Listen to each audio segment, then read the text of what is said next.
Salut à toutes et à tous les amis, j'espère que vous allez bien. Aujourd'hui nous sommes le vendredi 19 avril 2019, nous sommes l'après-midi, il fait très chaud. Et je vais vous parler d'une plante aromatique, en l'occurrence la Mélisse officinale ou la Mélisse citronnelle, également appelée donc Mélissa officinalis, que vous voyez devant vous. Alors c'est une plante que j'apprécie tout particulièrement, j'ai envie de dire que c'est l'une des plantes aromatiques que je kiffe le plus, dans le sens où elle est très bénéfique pour la santé. En même temps, on peut l'incorporer dans pas mal de préparations culinaires et même en pâtisserie. Donc vous la voyez, ça ressemble à ça. Donc cette plante a la particularité d'être très vivace, avec une croissance relativement très rapide, similaire à celle des orties. Donc en parlant d'orties, comme vous pouvez le remarquer au niveau de la feuille, qui est plutôt douce, qu'on va comparer à une feuille d'ortie, et qui est à la fois sensiblement similaire à des feuilles de menthe verte, dites menthe marocaine. Donc vous voyez au niveau de la structure, hein, ça ressemble.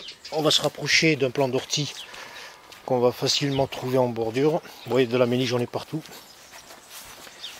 Pour comparer, donc je vais prendre une feuille ici d'ortie et vous montrer un petit peu donc la ressemblance, sauf que vous voyez, la feuille d'ortie est plus pointue, avec ces petites comment ça s'appelle, ces petites épines tout simplement. Voilà, donc la Mélisse citronnelle que vous voyez devant vous, donc c'est une plante qui est très facile à cultiver et qu'il faut impérativement avoir dans son jardin, dans le sens où, voilà, comme je vous l'ai dit, on peut l'utiliser aussi bien pour faire des soins que pour la cuisine ou la pâtisserie. Alors essentiellement, je la consomme en grande quantité en infusion, tout simplement pour bénéficier donc de son côté relaxant, dans le sens où même couplé avec de la verveine citronnelle ou même de la verveine Hollywood, donc elle a un pouvoir calmant très important. Donc on peut l'utiliser également pour les nourrissons sans aucun problème. Lorsque par exemple il a des problèmes, il a des difficultés, de l'insomnie tout simplement, ou des fortes chaleurs, et c'est également le cas pour les personnes âgées lorsqu'il fait très chaud. Voilà, c'est une feuille relativement souple, très odorante, là il doit faire 24-25, et je peux vous dire qu'en termes d'odeur, donc ça a une odeur de citron tout simplement quand on l'écrase. Voilà, on peut également en faire des huiles essentielles. Voilà à quoi ça ressemble. Alors pour reproduire cette plante, j'ai envie de dire, il n'y a pratiquement rien à faire puisqu'elle s'auto-produit. C'est un peu le système racinaire rhizomique un peu similaire à celui de la menthe. Voilà, ça à l'origine, il y a quelques années, ce n'était qu'un plant, un ridicule plant. Vous voyez, donc là il y a de la menthe fraise. C'est un peu le même système de dispersion racinaire, vous voyez, ça pousse. Donc là, ça ce sont les tiges de l'année passée qui ont porté les fleurs. Donc à ce stade, nous sommes le 19 avril, il n'y a pas encore de tiges florales. Voilà, ça ressemble à ça. Voilà. Même les fleurs restent, après tant de mois, donc après avoir séché, elles restent quand même odorantes. Donc ça, on peut les supprimer à la rigueur. Alors qu'est-ce que je vais faire là? Ça va être ma première récolte, comme c'est le cas sur pas mal de plantes aromatiques. J'en profite après une bonne pluie et pendant ces journées ensoleillées pour la cultiver. Donc je vais couper tout simplement un maximum de branches et les laisser sécher. Alors ce qui est intéressant avec la mélisse, comme c'est le cas pour pas mal de plantes aromatiques, c'est que lorsqu'on fait sécher, vous l'aurez compris, au fil des jours et des semaines, donc en termes de pouvoir, on va dire,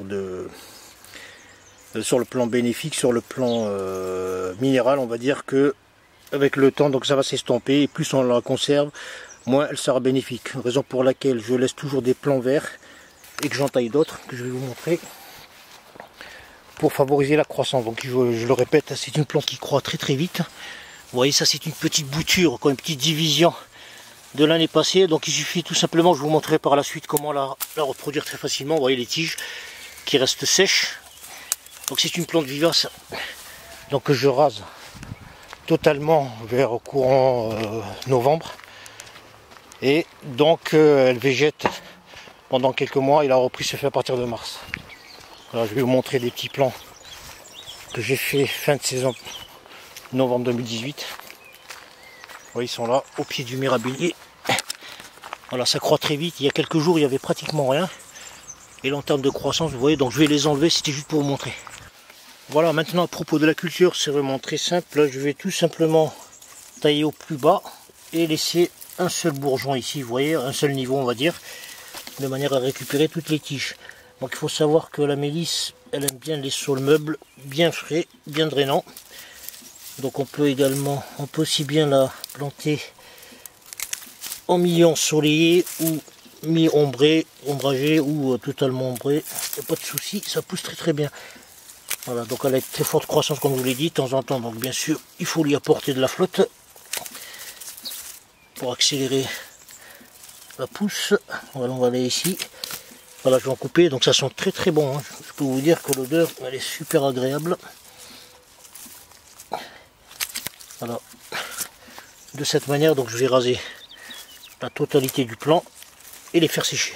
Voilà les amis, j'en ai cultivé un beau bouquet. Sentez-moi cette odeur, magnifique.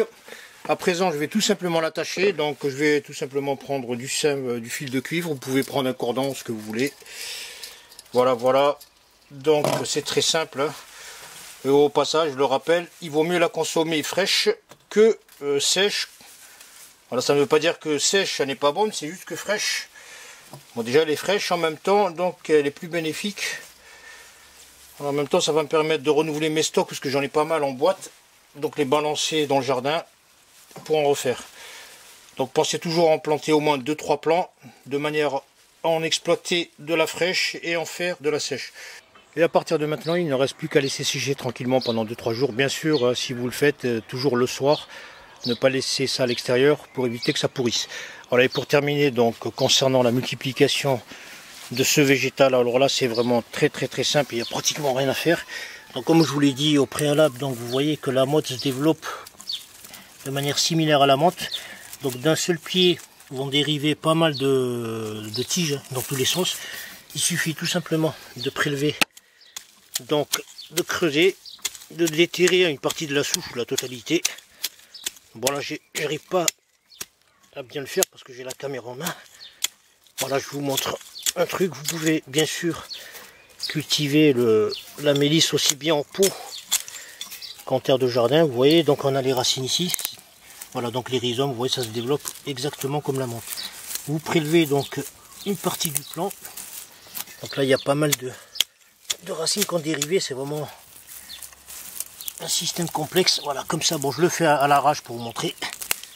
Voilà, à partir de là, vous voyez rien que ça va recréer donc un plant, donc ça va végéter très rapidement et au bout de quelques semaines, vous aurez l'équivalent de cette touffe très facilement.